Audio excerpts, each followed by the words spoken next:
The vessels of the European Union will patrol again in the Mediterranean Sea. A new mission will be launched to ensure that the arms embargo on Libya is respected. But there was a price to pay. The end of another mission, the Sophia naval operation, which had been focused on migrant trafficking. And so the deal was difficult to reach. EU foreign affairs ministers had taken the decision to avoid the veto of at least 3 countries, Austria, Hungary and Italy. Their argument that the continuation of the Sophia mission would encourage migrants to set out for Libya in search of better lives in Europe. The new, as yet unnamed operation will comprise aerial, satellite and maritime assets. Several countries had offered to take part, but the military commanders must yet work out how much equipment is needed.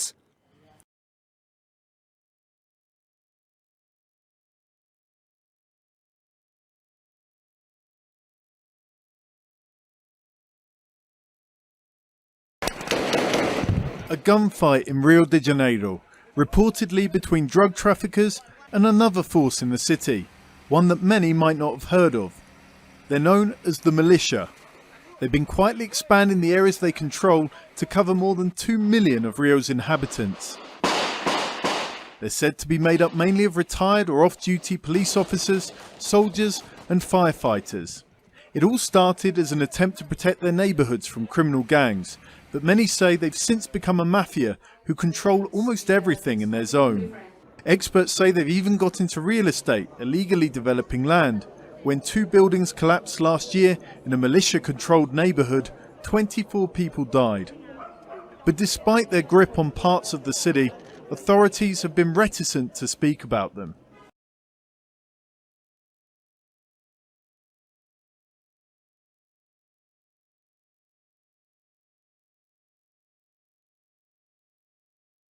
Four Democrat lawmakers in Virginia joined Republicans to reject Governor Ralph Northam's so-called assault weapons ban.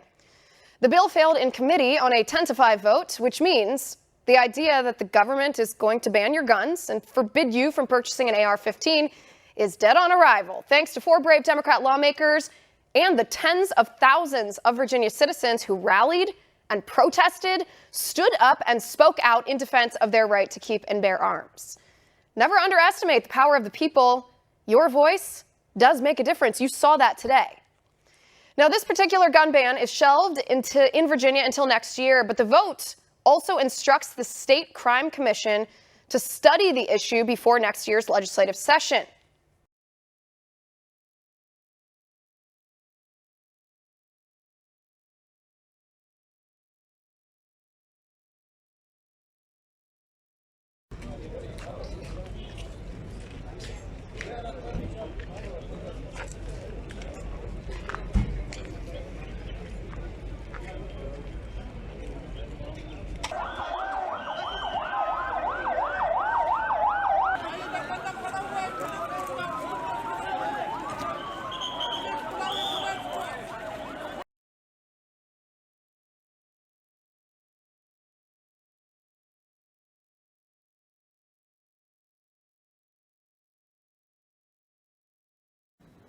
Three, 2, 1, 0.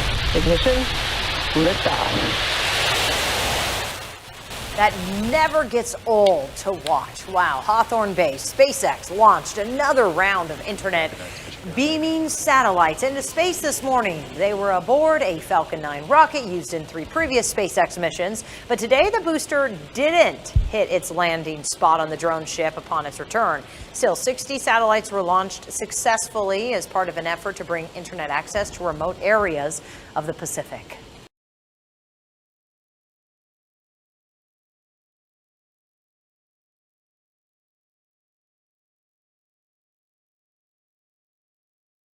Up to 6.2 billion euros. That's how much Alstom is prepared to pay for Canada's Bombardier transportation, as the French train manufacturer seeks to take on larger foreign competition. Parent firm Bombardier is billions in debt after investing huge sums to develop new aircraft and has been offloading its assets in a major fire sale. The funds from the transaction, a mix of cash and shares, would go to paying down the debt. Alstom, for its part, is fighting to counter competition from China's CRRC Corp. the world's largest manufacturer of rolling stock, which has been making major inroads into the sector beyond its own borders. Together, Bombardier Transportation and Alstom would have a virtual monopoly on rolling stock in France and allow the new entity to go head-to-head with CRRC.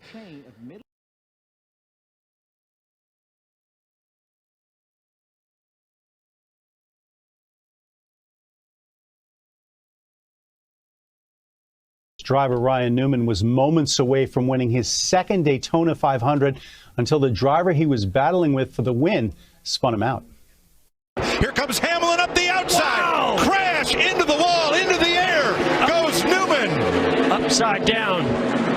In a shower of sparks on his roof. The exciting finish to the 62nd annual Daytona 500 ended with a scare. But moments ago, NASCAR confirmed that Ryan Newman is in serious condition with non-life-threatening injuries after the horrifying accident. Watch as his number 6 car gets bumped from behind by fellow driver Ryan Blaney as the two fight towards the finish line. Newman's car then spins out, slamming into the wall and eventually going airborne before being hit on the driver's side by another car going about 200 miles per hour.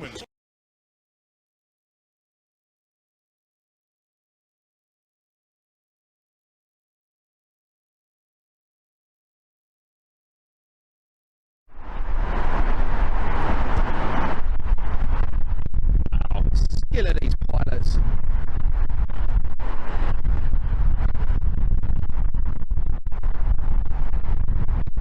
Oh, no. Has he got it?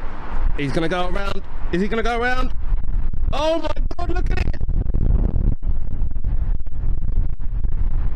Wow.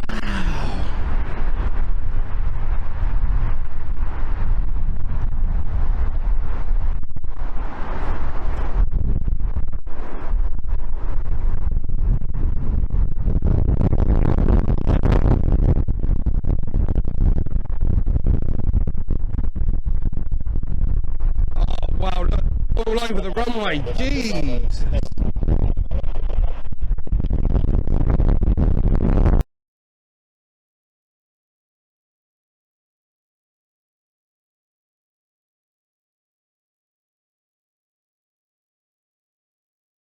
This morning, visitors at Vail, Colorado's scenic ski resort are on alert after officials say a New Jersey man was asphyxiated while trying to load a chairlift. The coroner tells Vail Daily 46-year-old Jason Varnish slipped through a gap in his seat on Thursday and was left hanging from the chair after becoming entangled in his coat. The coroner says the coat ended up going around his head and neck area, putting his neck in a position that compromised his airway. The Mountain Ski Patrol performed emergency CPR on the mountain before transporting Varnish to a nearby hospital where he later died. Resort officials tell NBC News they are conducting a full investigation, adding the lift has been thoroughly inspected and is operating normally.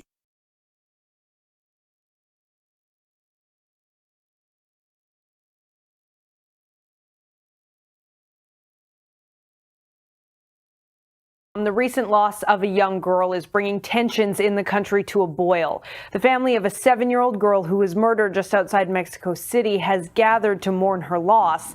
The young girl was abducted by an unknown woman from school 1 week ago. Her body was found abandoned in a rural area over the weekend and had to be identified by genetic testing. 5 people have been questioned by police so far. Her death is fueling already rising anger over recent brutal killings of women in Mexico, and it sparked calls for urgent changes to school safety protocols.